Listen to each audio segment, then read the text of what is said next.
Jose. How are you? Hi, guys. Marky. Hi, everybody. Happy it. Thanksgiving. Happy Thanksgiving.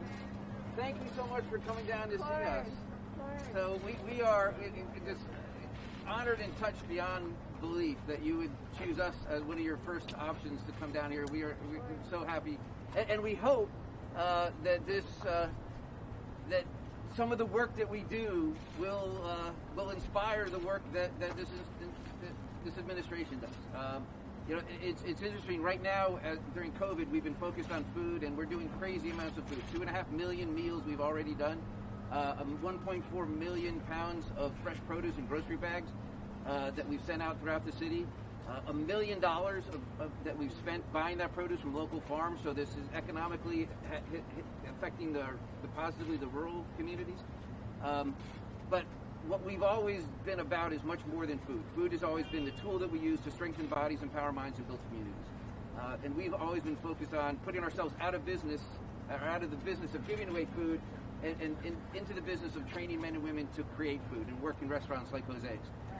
And so that is needed even more, I think, now. One of the things that I think, Madam Vice President-elect, is that one of the silver linings of this dark cloud that we've seen is that more people now are understanding of and willing to listen to the message that we've been talking about for years and elevating this conversation, saying the reason we do what we do is not to feed people, is to cure the underlying cause of hunger and homelessness, and that's poverty. Right. And that's caused by the structural racism and systemic inequality that have existed in this country for years, and the work that is the work that we want to do to create opportunities.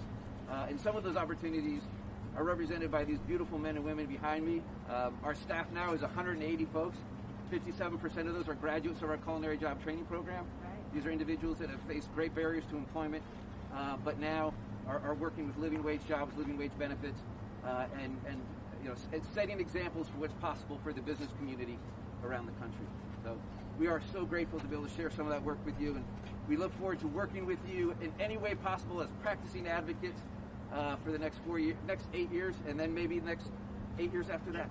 Well, time, Mike. You've got time. I know. Let's just get through Thanksgiving, shall we? Right. We'll take that. But Mike, I want to thank you. We've had this conversation over the last couple of years at least. And you've invited Doug and me to come and see it, and Jose, all the work that you are doing around the globe. But it's good to be with you. We're looking at national numbers and to all of the leaders, thank you all. Thank you all. All of the leaders. It's so wonderful what you are doing. It's so wonderful. And I've been hearing about your work and your leadership and your courage and the gift that you are giving the community and our country. And so I wanted to come by in the season of Thanksgiving to thank you all also, because you guys are on the front line. You all are on the front line, and you're role models. You're showing what can be done, right? And you're showing the power of lifting other people up. I always say that you measure the strength of any human being. The measure of strength, the muscle, you want to see muscle? The measure of strength is based on who you lift up. That's the measure of strength, right? Not who you beat down, who you lift up. And you all know that. And what we're doing now, right now in our country, 1 in 6 families are describing their children being hungry. 1 in 5, the last number I saw, can't pay their rent. But 1 in 3 children in this city are food insecure. I know that. And so, and it's also about in the midst of COVID, we're all wearing our masks, right? We have the social distance. We can't see our full faces. We got to try and smile with our eyes, right? And people are feeling alone. So many people are feeling alone. And then, and on top of being food insecure. And so to do what you all are doing reminds people that they're not alone. And that's a great gift that you give as well. So Doug and I wanted to come by just to thank you all, everybody, for what you're doing, and for lifting everybody up. Thank you. Good to see you, man. Doug, I can't tell you. I've actually known this guy well over a decade, named Sparky. Mike No, Curtin. these people don't know that, but yeah. So he's such a His good. nickname is Sparky. He's You guys know that? one of the best people I know. So thank you for everything you're doing, and Chef, you're the best. Thank you for what you're doing All and over what the you're all world, doing, literally and all over the world. yeah, I traveled the country, and food insecurity was a big issue that I saw when I traveled all over the country. I saw the food lines. I went to the facilities all around the country. I know as I'm figuring out, the things I'm going to be passionate about, this is definitely one of them going forward. So thank you. Doug. We need you. I'll be there. We need all the help, I'll be there. and I know you will be guys there. World Central Kitchen, with President exists really because I began as a 23-year-old boy volunteering here, next to men and women like them. I did everything, peeling potatoes, learning from people that were ex-convicts, so they came from the streets, people that got less opportunities than the ones I got. Yeah. And that's why I got in the one wagon of this Central Kitchen. I became chairman, all of the above. But what I saw happening in this institution, with the founder, Robert Egger, then followed by the amazing leadership of Mike, was amazing. Robert Egger told me when I was 23, told me that charity is always about the redemption of the giver, Yes. when charity should be about the liberation of the receiver.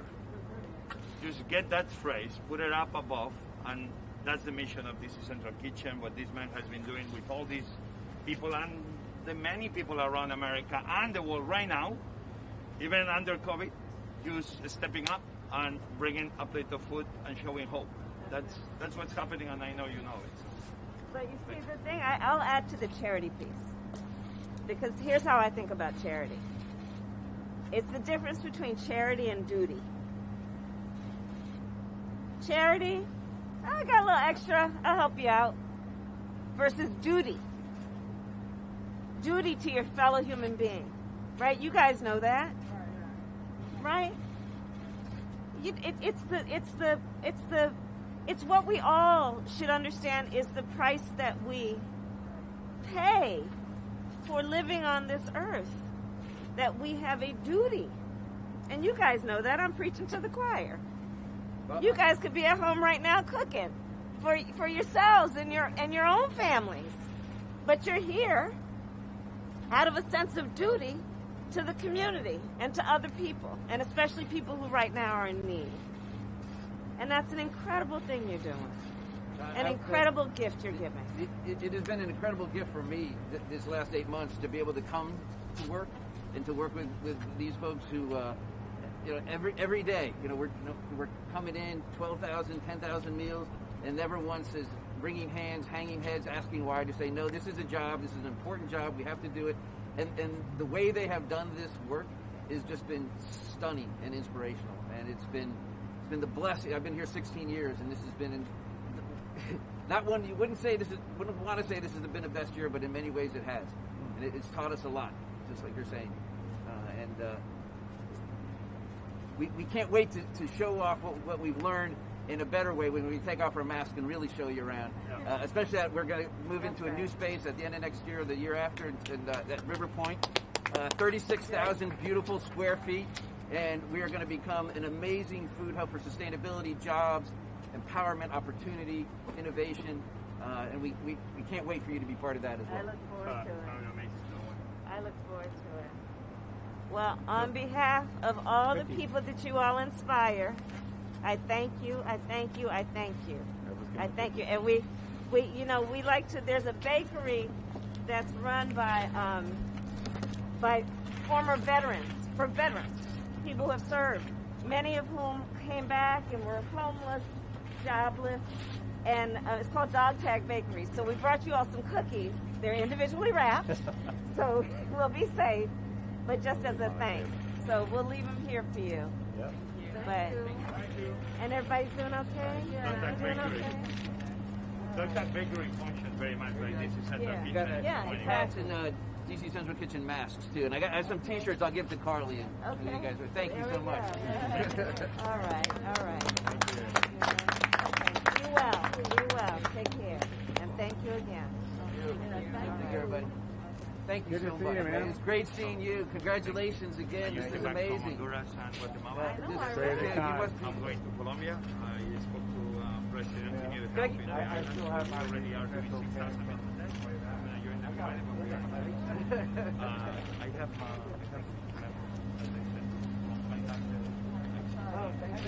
just finishing So you guys- is very Yeah, holistic. yeah.